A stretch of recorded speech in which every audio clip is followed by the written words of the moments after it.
નમસ્કાર વિદ્યાર્થી મિત્રો, જય સ્વામિનારાયણ.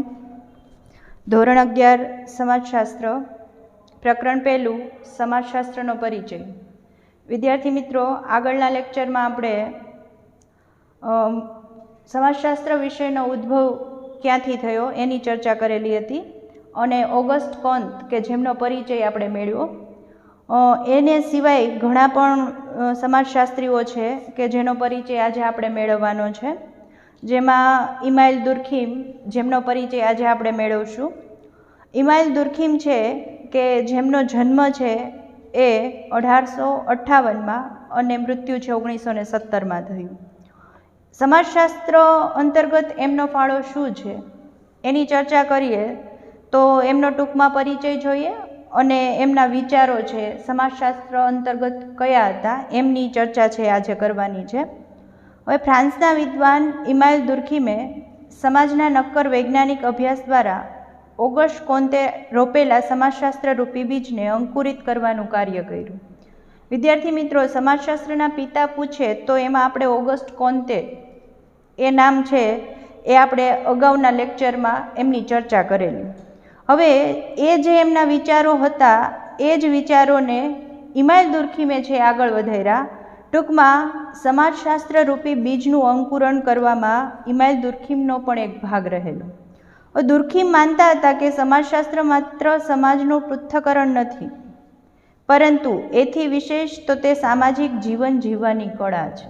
આ એમના વિચારો છે કે એ પોતે માને છે કે ભાઈ સમાજશાસ્ત્ર છે એ સમાજનું પૃથ્થકરણ નથી, છૂટું છવાયું વેચણી કરવી એમાં એ નથી માનતા, પણ એક સામાજિક જીવન જીવવાની કળા તરીકે સમાજશાસ્ત્રને ઓળખાવે છે. સમાજશાસ્ત્ર કોઈ અગોચર વિશ્વ નથી, પરંતુ તો કે જીવંત વ્યક્તિઓના સમૂહનો અભ્યાસ કરતું હોવાથી દુર્ખીમને આ વિષયના અભ્યાસમાં વિશેષ રસ જાગૃત થઈ. વિદ્યાર્થી મિત્રો, એનો પોતાનો વિચાર એવો છે કે સમાજશાસ્ત્ર છે એ જીવંત વ્યક્તિઓના સમૂહનો અભ્યાસ કરતું શાસ્ત્ર છે. આ એ પોતે અંગત રીતે માને છે. દુર્ખીમે વ્યક્તિ અને સમૂહ વચ્ચેના સંબંધોના કારણે સમૂહની વ્યક્તિ પર શું અસર થાય છે તેના આધારે સામાજિક તથ્યોનો ખ્યાલ રજૂ કર્યો છે.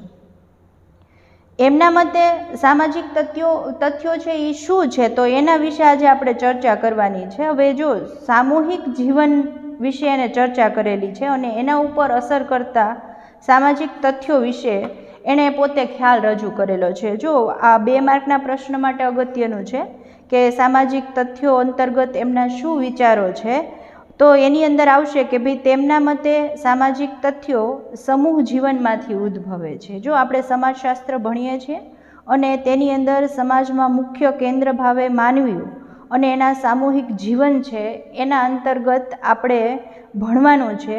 અને દુર્ખીમ છે એ પોતે પણ માને છે કે ભાઈ સામાજિક તથ્યો એટલે શું તો કે સમૂહ જીવનમાંથી એ ઉદ્ભવે છે. પણ કઈ બાબતમાં ઉદ્ભવે છે તો કે ભારતીય સમાજમાં તો કે અનેક રિવાજો છે, પરંપરાઓ છે, લોકરીતિઓ છે, રૂઢિઓ છે વગેરે સામાજિક તથ્યોના ઉદાહરણો છે. આપણને એમ થાય કે સામાજિક તથ્યો એટલે શું તો કે સમૂહ જીવનમાં જે ઉદ્ભવે છે એને આપણે કહીએ છીએ. પણ સમૂહ જીવનની અંદર કઈ કઈ બાબતો આવે તો કે સમાજની અંદર રહેતા લોકો છે એના રિવાજો આવી જાય, એની પરંપરાઓ આવી જાય, લોકોની જીવન જીવવાની રીત, રૂઢિઓ છે વગેરે છે એ સામાજિક તથ્યોના ઉદાહરણમાં આપણે સમાવિષ્ટ કરી શકીએ છીએ. સામાજિક તથ્યો વ્યક્તિઓની બહાર તેમનાથી અલગ અને આગવું અસ્તિત્વ ધરાવે છે અને બહાર રહીને વ્યક્તિઓને ચોક્કસ રીતે વર્તન કરવાની ફરજ પાડે છે, તેમજ તેમના વર્તનનું નિયંત્રણ પણ કરે છે. આવા તથ્યોનું વસ્તુલક્ષી રીતે નિરીક્ષણ કરી શકાય છે. મિત્રો, એનો વિચાર એવો છે કે ભાઈ સામાજિક તથ્યો છે એ વ્યક્તિઓની બહાર અથવા તો એનાથી અલગ અને એક આગવું અસ્તિત્વ ધરાવે છે અને માટે જ બહાર રહીને પણ વ્યક્તિઓની ચોક્કસ રીતે વર્તન કરવાની ફરજ છે એ પાડી શકે છે. તો એમ ગણીએ તો એક વર્તન ઉપર નિયંત્રણ પણ કરે છે અને આ તથ્યો છે એ વસ્તુલક્ષી રીતે નિરીક્ષણ કરી પણ શકાય છે. તમારે એને વ્યક્તિના અંતર્ગત એક વર્તન સ્વરૂપે જોવું હોય તો તમે એનું નિરીક્ષણ પણ કરી શકો છો. આ વિચાર છે એ દુર્ખીમનો છે કે દુર્ખીમે કીધું છે કે ભાઈ સામાજિક તથ્યોના ખ્યાલ ઉપરાંત શ્રમ વિભાજન હોય, ધર્મ છે, સામાજિક એકતા છે, સામૂહિક પ્રતિનિધિત્વ છે વગેરે સિદ્ધાંતો છે એ સમાજશાસ્ત્રના વિકાસમાં મહત્ત્વનું યોગદાન આપ્યું છે.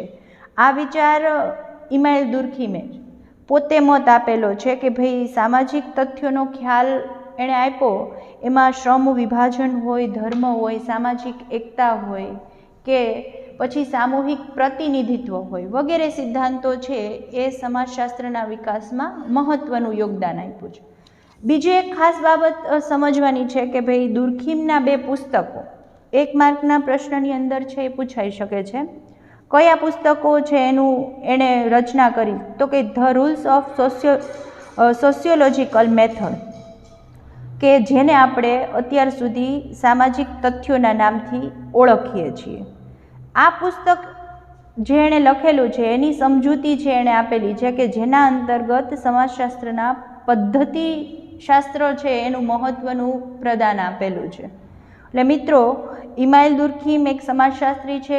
ઓગસ્ટ કોન્તે કે જેને આપણે સમાજશાસ્ત્રના પિતા કહીએ છીએ, એનાથી આગળ ઇમાઇલ દુર્ખીમ થયા કે જેણે એના વિચારોને આગળ ધપાવતા સમાજશાસ્ત્ર વિષયના બીજનું રોપણ કર્યું. એમના પુસ્તકનું નામ પૂછે તો સામાજિક તથ્યો, અંગ્રેજીની અંદર આવશે the rules of sociological method. હવે આ પુસ્તક છે એના અંતર્ગત તો કે એણે સમાજશાસ્ત્રના પદ્ધતિશાસ્ત્રનું મહત્ત્વનું પ્રદાન છે એ આપેલું છે. અહીંયા ઇમાઇલ દુર્ખીમ છે એનો પરિચય પૂર્ણ થયો. એના પછીના સમાજશાસ્ત્રી આવશે એ છે હર્બર્ટ સ્પેન્સર. હર્બર્ટ સ્પેન્સરની વાત કરીએ તો એના સમયગાળો 1820થી લઈ 1903. ટૂંકમાં 1820માં એમનો જન્મ થયો. હર્બર્ટ સ્પેન્સરનો જન્મ ઈસવીસન 1820માં કયા શહેરમાં? તો કે ઇંગ્લેન્ડમાં થયો હતો. તેમણે તો કે 1873ની સાલમાં ધ સ્ટડી ઓફ સોશિયોલોજી અને ઈસવીસન 1876માં ધ પ્રિન્સિપલ્સ ઓફ સોશિયોલોજી નામના પુસ્તકો લખ્યા. આ બંને આપણા માટે અગત્યના છે. સાલ પૂછે 1873માં કયું પુસ્તક? તો ધ સ્ટડી ઓફ સોશિયોલોજી.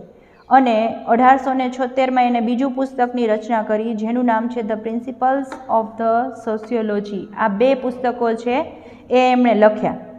આ પુસ્તકોમાં એણે શું વિચાર રજૂ કર્યા? તો કે આ પુસ્તકોમાં તેણે સમાજના વિકાસની પ્રક્રિયા સમજાવવા માટે સામાજિક ઉત્ક્રાંતિનો સિદ્ધાંત રજૂ કરેલો. જો આપણા માટે અગત્યનું છે કે આ પુસ્તક અંતર્ગત એણે જે વિચાર રજૂ કર્યા સમાજને અનુલક્ષીને જ કરેલા છે, પણ એમના કયા સિદ્ધાંતની એને રચના કરી? તો એમાં આવશે સામાજિક ઉત્ક્રાંતિનો સિદ્ધાંત છે એણે રજૂ કર્યો. હર્બર્ટ સ્પેન્સરે સમાજની તુલના એક જીવંત પ્રાણી તરીકે કરી છે. બહુ સરસ વિચાર રજૂ કર્યો છે એણે સમાજની વાત તો કરી છે પણ એની તુલના એણે એક જીવંત પ્રાણી સાથે કરવાનું. જો સમાજ છે એ માનવીના સમુદાયથી બને છે. માનવી છે કેવો છે? એક જીવંત છે. અને એ જીવંત પ્રાણી છે એને અનુલક્ષી એમની તુલના કરીને એમણે પોતાનો વિચાર છે એ સમાજની તુલના એક જીવંત પ્રાણી તરીકે કરી છે. હવે એમના મત અનુસાર જેમ શરીરમાં જુદા જુદા ભાગોનું બનેલું હોય એમ સમાજ પણ જુદા જુદા ભાગોનો બનેલો હોય છે.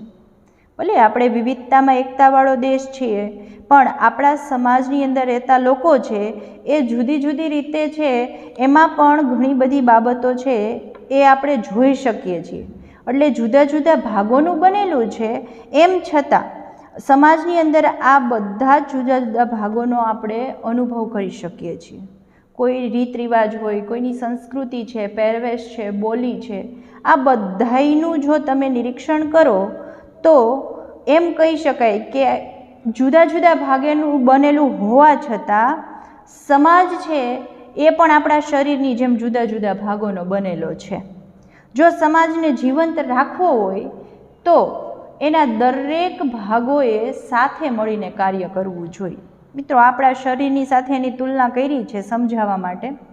તો જેમ આપણું શરીર છે એ જુદા જુદા અંગોનું બનેલું છે અને આપણે સ્વસ્થ હોઈએ, તંદુરસ્ત હોઈએ તો સરસ રીતે કાર્ય કરી શકીએ, એમ સમાજને જો જીવંત રાખવો હોય તો એના માટે પણ દરેક ભાગો છે, દરેક પગથિયાઓ છે એને જો સાથે મળીને કાર્ય કરશે તો ચોક્કસપણે એ સમાજ કેવો બનશે, તો કે એ જીવનશીલ બનશે. માટે આ વિચાર છે એ હર્બર્ટ સ્પેન્સરે આપેલો છે. આ સિદ્ધાંતમાં એણે તો કે પ્રાણીઓની જેમ સમાજની પણ ઉત્ક્રાંતિ થાય છે એ બાબત પણ રજૂ કરેલી છે. મિત્રો, અગાઉના જ ઓલામાં આપણે જોયું કે ભાઈ એણે સમાજની તુલના એક જીવંત પ્રાણી સાથે કરી છે. માટે એનું કહેવાનું તાત્પર્ય એ છે કે જેમ પ્રાણીઓની જેમ સમાજની પણ ઉત્ક્રાંતિ થાય છે. આમ હર્બર્ટ સ્પેન્સર છે એના વિચારો એણે રજૂ કરેલા છે કે ગુજરાતના ક્રાંતિવીર જેમનું નામ છે શ્યામજી કૃષ્ણ વર્મા, એ સ્પેન્સરના નિધન બાદ હર્બર્ટ સ્પેન્સર ઇન્ડિયન ફેલોશિપ એણે જાહેર કરી. આ આપણા માટે અગત્યનું છે કે ગુજરાતના ક્રાંતિવીર જેનું નામ છે શ્યામજી કૃષ્ણ વર્મા, કે જેણે હર્બર્ટ સ્પેન્સરના નિધન થયા એના પછી એણે એક ફેલોશિપ જાહેર કરી જેનું નામ શું છે, તો કે હર્બર્ટ સ્પેન્સર ઇન્ડિયન ફેલોશિપ. મિત્રો, પરિચય મેળવ્યો આપણે ઇમાઇલ દુર્ખીમનો, હર્બર્ટ સ્પેન્સરનો. હવે નેક્સ્ટ એના પછી આવે છે એ છે કાર્લ માર્ક્સ. એણે સમાજશાસ્ત્ર અંતર્ગત છે એ શું વિચાર રજૂ કર્યા, એમનો સમયગાળો છે એની ચર્ચા કરીએ તો 1818થી લઈ અને 1883. ટૂંકમાં એમનો જન્મ અને એમનું મૃત્યુ. જન્મ પૂછે તો 1818 અને મૃત્યુ પૂછે તો 1883. ક્યાંના છે, તો કે જર્મની છે એના ટીયર નગરમાં છે 5 મે 1818ના રોજ છે એમનો જન્મ થયો હતો. એમની સાલવાર યાદ રાખવાની છે અને કયા શહેરની અંદર થયો તો આવશે જર્મનીના ટીયર નગરમાં. હવે કાર્લ માર્ક્સ છે એ સમાજશાસ્ત્રમાં સંઘર્ષવાદી અને સમાજવાદી વિચાર શાખાના પ્રણેતા છે. તમને પૂછવામાં આવે 1 માર્કના પ્રશ્નમાં કે ભાઈ કાર્લ માર્ક્સ છે એની વિચાર શાખા શું છે, તો એણે જે વિચાર રજૂ કર્યા છે એ 2 બાબતે છે, સંઘર્ષવાદી અને સમાજવાદી. આ બંને વિચાર શાખાના પ્રણેતા પૂછવામાં આવે તો નામ લખવાનું છે કાર્લ માર્ક્સ. તેમના મત મુજબ તો કે ઐતિહાસિક ઘટનાઓ પર આર્થિક પરિસ્થિતિઓનો પ્રભાવ હોય છે. એ એવું માને છે કે કોઈ પણ ઐતિહાસિક ઘટનાઓ પર તો કે એની આર્થિક પરિસ્થિતિનો પ્રભાવ છે એ જોવા મળે છે. હવે એક ખાસ અગત્યનું છે આપણા માટે આ કે ભાઈ દાસ કેપિટલ નામના જગ પ્રસિદ્ધ ગ્રંથની રચના દ્વારા તેઓ વિશ્વના ઉદ્દામવાદી ચિંતક તરીકે પણ ઓળખાયા છે. એના પુસ્તકનું નામ પૂછે દાસ કેપિટલ, કે જે જગ પ્રસિદ્ધ ગ્રંથ હતો, કે તેના દ્વારા જો આપણે જોઈએ તો એ ઉદાત્તવાદી ચિંતક તરીકે આપણી સમક્ષ છે એ સમાજશાસ્ત્ર અંતર્ગત ઓળખાય છે. હવે તેમણે સમાજની રચના કરી અને ઘડતરમાં આર્થિક ઉત્પાદનના પરિબળોને મહત્ત્વ આપ્યું છે. મિત્રો, ટૂંકનોંધની અંદર પણ તમને આ બધા સમાજશાસ્ત્રીઓમાંથી પૂછી શકે. કોઈ એક હર્બર્ટ સ્પેન્સર હોઈ શકે, કાર્લ માર્ક્સ હોઈ શકે છે, ઇમાઇલ દુર્ખીમ જોયું, એમના આગળના લેક્ચરમાં આપણે ઓગસ્ટ કોન્તે વિશે ભણ્યા. ટૂંકમાં પ્રશ્નની અંદર અથવા તો ટૂંકનોંધ અંતર્ગત કોઈ પણ એક વ્યક્તિ વિશે છે એ તમને માહિતી પૂછવામાં આવે તો આ પ્રમાણે મુદ્દા પાડી અને એ મુદ્દા અંતર્ગત એના વિચારો, જન્મ, મૃત્યુ એ તમામનો ઉલ્લેખ છે એ કરવાનો રહેશે. માટે ખાસ તો જે પણ મુદ્દાઓ છે તારવેલા છે નોટબુકમાં નોટ કરવા અને એમને વ્યવસ્થિત વાંચવું, પરીક્ષાલક્ષી તૈયારી કરવી.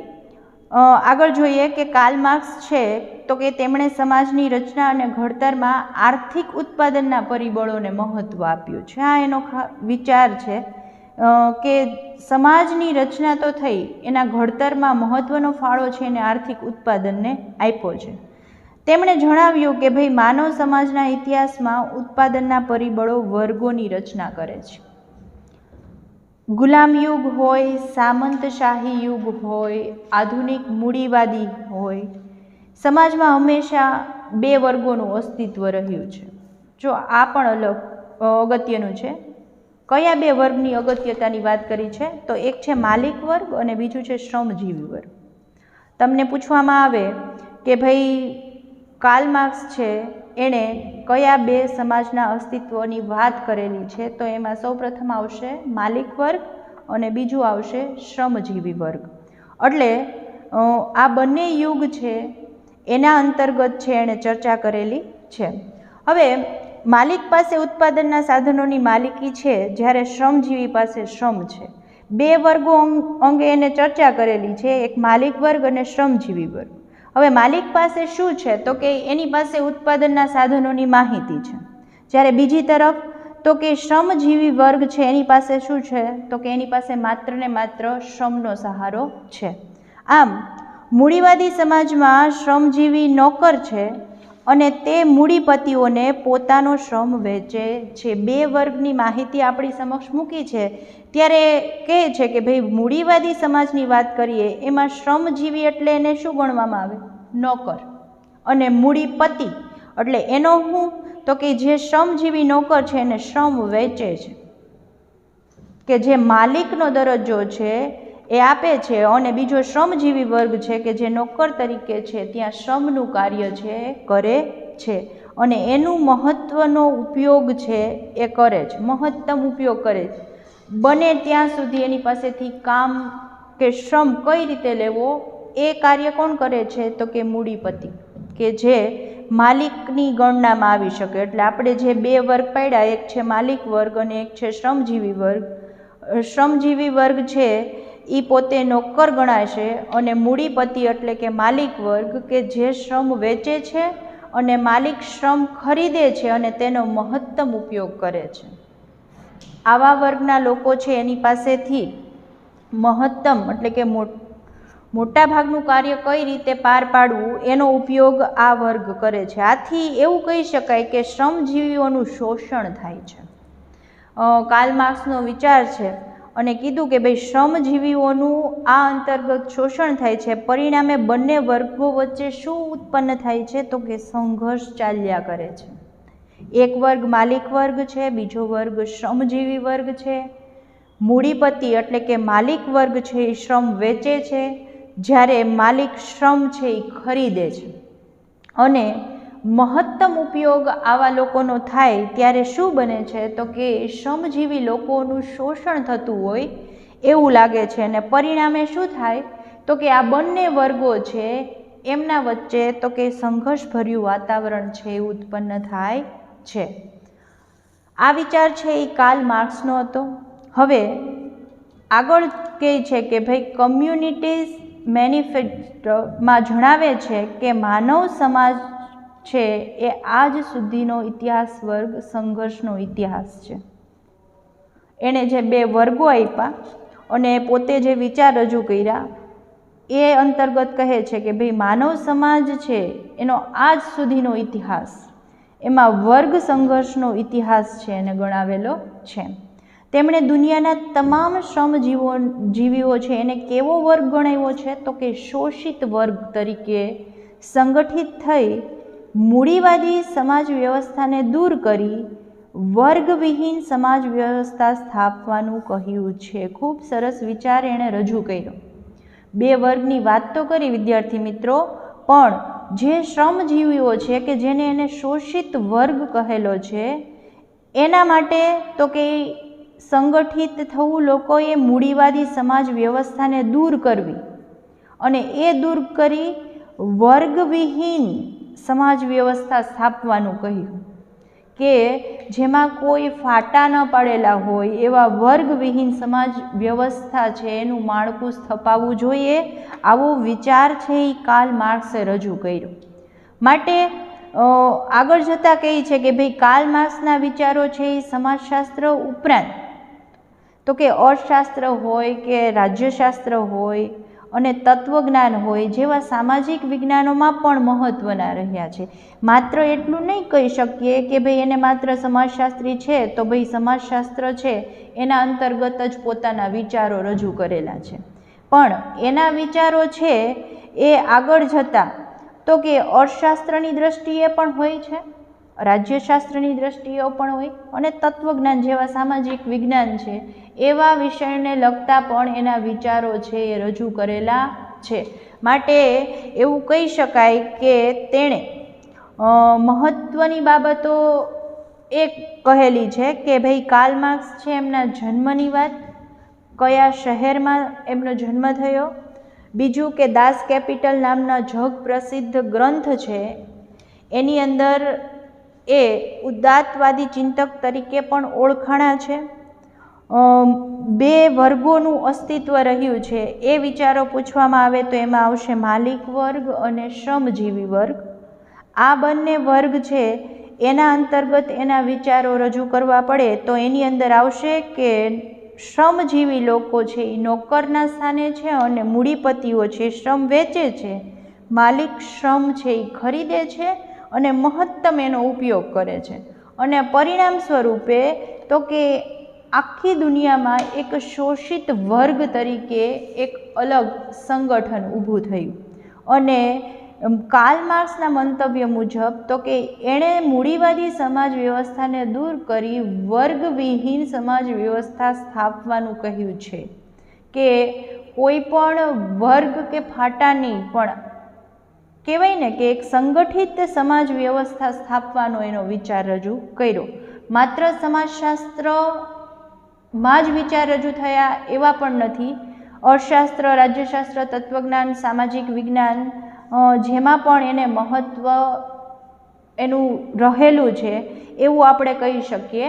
મિત્રો, આજે આપણે 3 ટોપિકની ચર્ચા કરી, ઇમાઇલ દુર્ખીમ, કાર્લ માર્ક્સ, એનો પરિચય આપણે મેળવ્યો અને એની આગળ હર્બર્ટ સ્પેન્સર છે એનો આપણે પરિચય જોયો। આ ત્રણેય સમાજશાસ્ત્રીઓ છે એના પરિચય છે એક વખત પાઠ્યપુસ્તકમાંથી રીડિંગ કરવાનું અને જે પ્રમાણે મુદ્દા પાડીને તમને સમજૂતી આપી છે એ જ રીતે તૈયારી કરવાની રહેશે।